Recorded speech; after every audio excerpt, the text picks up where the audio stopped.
So, number 2 on my top 5 is probably a series you've heard about. If you haven't heard about this series, I don't know how you haven't heard about it, because they're about to make it into a television series called A Series of Unfortunate Events by Lemony Snicket. And this I read when I was like 10 years old. Oh god, I read these a long time ago. But it's still my all-time favorite book series. Oh my gosh, I didn't even tell you about my t-shirt. This is my t-shirt. I hope you can see it. It is Mary Poppins with the TARDIS. One of my all-time favorite t-shirts. Here's Unfortunate Events, written by Lemony Snicket. I know his real name, but I cannot remember it. You know, it was so funny. There was the longest time where I would not look up his real name because I was like, he's Lemony Snicket, he's not anybody else. Foolish child. So the first book is called The Bad Beginning. I technically only own the first 3 because I got it as a box set for Christmas. My Grammy and my grandpa bought it for me for Christmas. And it came in a box set, and it was around the time that the movie came out, so it was in this box set. Thankfully, they still have their original covers. Oh god, I hate it when they put the movies on the covers. The back of this is hilarious. I have to read it to you because it is written in the words of Count Olaf. Dear fan... well, let's try that again. Dear fan of Count Olaf, if you are looking for a good time, I'm sorry to tell you that you are holding a box of books. A term which here means 3 books too many. As you may know, reading is pretty much the boringest thing in the world. You have a better time watching a motion picture starring a handsome count. My major motion picture, for example, starring me, features a mansion burnt to a crisp, a peg leg made of real wood, and leeches that eat people. True, this box of books has all these details, but there are so many words in it and so few pictures of me. It is my solemn duty to command you to put this thing down at once and rush to your local movie theater to marvel at my groundbreaking performance in Lemony Snicket, A Series of Unfortunate Events. Books are for ugly people. There he says books are for ugly people. Of course you can have my autograph. So there's that. Count Olaf, you're too much. So yes, if you don't know what Lemony Snicket Series of Unfortunate Events is, it's about 3 orphans who get put into the care of a terrible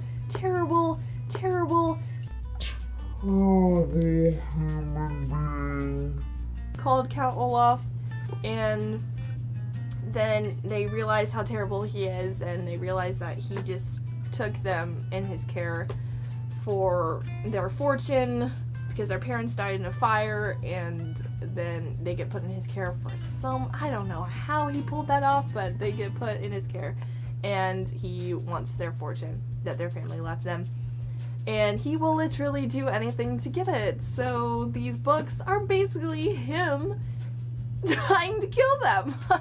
I read this series when I was a child, and I remember originally my mother read them with me because I was still kind of young. When I read The Reptile Room, there was this part where my mom's like, are you sure you want to read this part? Because it's not good. And I was like, but Mom, I have to know what is happening in the book. And she's like, well, it's not good. It's not fun and dandy. It's kind of sad. And I was just like, Mom, I have to read these books. But the reason why these books are so good and why all children should read them is because they are real situations. Well, fantasized situations, but it's teaching them real stuff. Like, these books taught me that life is not fair, and you cannot depend on people. Well, some people. You cannot put your entire trust into people who have your best interest. So, oh god, yes, these books are extremely sad, and yes, it's tough to read sometimes, but what I always took away from these books is that every single thing that they went through, they got through because they had each other, and they had their little family, and that got them through, and they were smart, and they were loving and compassionate human beings, and they never ever compromised that. So, and that's how they got through, and I love it so much. I write a couple of other books. They weren't exactly books like these. They were just kind of like He wrote like the Beatrice letters and the unofficial biography of Lemony Snicket and stuff like that. And he's such a good writer. Well, like, I read these again and again and still love them. Made into a movie in 2004. The books were written. The first book was written in 1999. He started a long time ago, and I didn't read them until right around when the movie came out. So I read them in like 2003, and the movie came out in 2004. Movie, on its own, the movie is, I think, I still really like the movie because it does capture the essence of what the books were about. Obviously, there's some things that they added in, but I mean, me as a child, I thought that didn't matter because it was still a really interesting movie. Because they condensed the first 3 into one huge movie. And now they're just supposed to make it into a series, and I think it's going to be a fantastic series because there's so much that happens in the books. And making it into this long series will be a lot better and will do more justice to the books.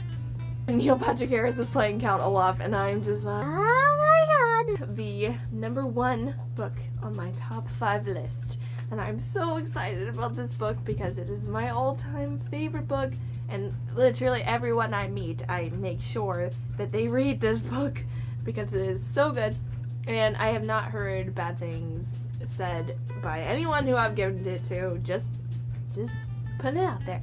I found this book in a bookstore in Sarasota when me and my family went on vacation forever ago. I was probably about 12.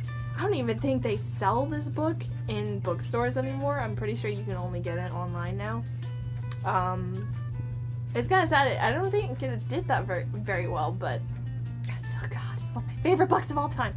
Okay, so it was written in 2005, and I got it probably around late 2006 into 2007. Here it is. This is called Captain Hook, The Adventures of Captain Hook, The Adventures of a Notorious Youth, and it is my all-time favorite book. And let me just read the back, and then you will understand. With his long black curls, a shadowy family tree, and an affinity for pet spiders, James Matthew bears little resemblance to the starch-colored, blue-blooded peers at Eton. You know, the college in England. Dubbed King Jas, he stops at nothing to become the most notorious underclassman in the prestigious school's history. For James, sword fighting, falling in love with an Ottoman sultana, and challenging the Queen of England are all in a day's skullduggery. That's a word. Set sail on a ship with a mysterious mission, King Jas's dream of discovering a magical island quickly turns into an unthinkable nightmare. Oh my god, this book is seriously... I have read it at least 12 times. This book. I can't even describe to you how much I love this book. So it is basically about Captain Hook, and he is young and in his youth, and he's going to Eton College. I'm pretty sure that's how you say it. I'm sorry, I'm not British. I might as well be for all this stuff. I'm wearing a Doctor Who shirt. Yes, he goes to Eton College and when he's 15. And he just is everything you would think that Captain Hook would be in his youth. He is witty, he is notorious, he is brave, he is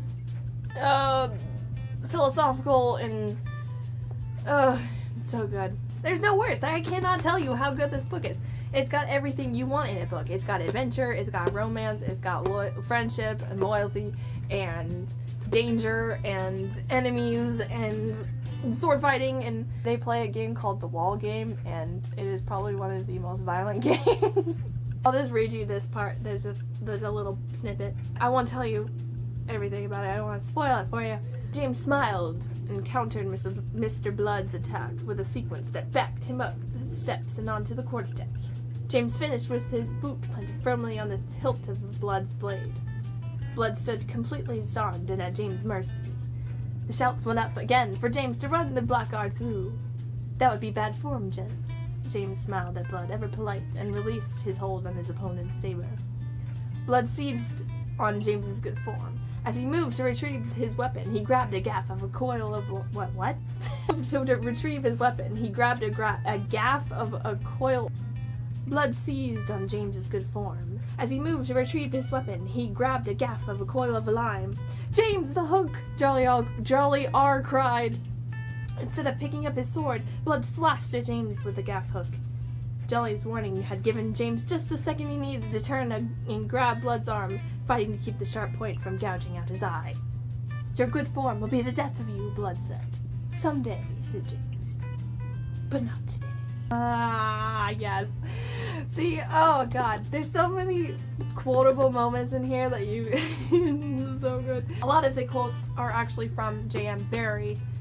There's a lot of reference to J.M. Barrie and just all kinds of stuff like that. And so he is technically what they consider in England as a bastard. You know, like his dad had an affair with a woman and he was the result. He has to deal with that, and it's something that is very deeply rooted in his character, and it's kind of sad. It's very sad. There's this confrontation with him and his father, and it's just in the book, when James first goes to school, he ends up getting in a rift with Arthur Darling, who is the head of, I have no idea how to say this, house, because you know they have different houses there because it's a boarding school pretty much. I'm pretty sure it's Godolphin House. Godolphin. Godolphin, like like there's no other way to say that. Arthur Darling is head of Godolphin House, which is the house that James gets put in, and they're frenemies. They hate each other, but you know, and that just starts the whole thing. And then James meets Roger Davis, who he calls Jolly R. You know, Jolly Roger. Yes, definitely I would recommend you read this book as soon as possible because it's so good. It's kind of sad. There was supposed to be a sequel because they have a map. It says a map of Captain Hook's journey in the sequel, Captain Hook Pirate King, but that never came out. I'm still better. Some honorable mentions. I'm going to go through them really quickly because I know this video is being way too long if you knew, but J.K. Rowling made another book. It's called The Casual Vacancy. It is very good. Island of the Blue Dolphins. This is an amazing book. It's based on a true story. Good book. Please read. Another Peter Pan-esque story. It's called Peter and the Shadow Thieves. Actually, this is not the first book, but for some reason I don't own the first book. I accidentally bought the second book before. But it's originally called Peter and the Starcatchers, and it is a very good series, and I highly recommend it. I don't know this, but Jack Sparrow actually has a series of books. It is called Jack Sparrow, and it's about him when he was younger. It's kind of like Captain Hook, but a lot of other crazy stuff happens, and there's like 12 books. So thank you so much for watching this video. Please write in the comments what your favorite book is, and please let me know if you have tried or read any of these books, and let me know what you think. If you hate them, don't tell me. No, you can tell me if you hate them. I don't care. I still love them. If you want to check out my blog, the link is in the description, jennatheleo.com. And thank you for watching once again. And I will see you soon. I can make more videos now, which is gonna be awesome. Okay? See you later. One love. One love. One life. And my weird nail. This is so distracting. I can't. Oh, the human brain.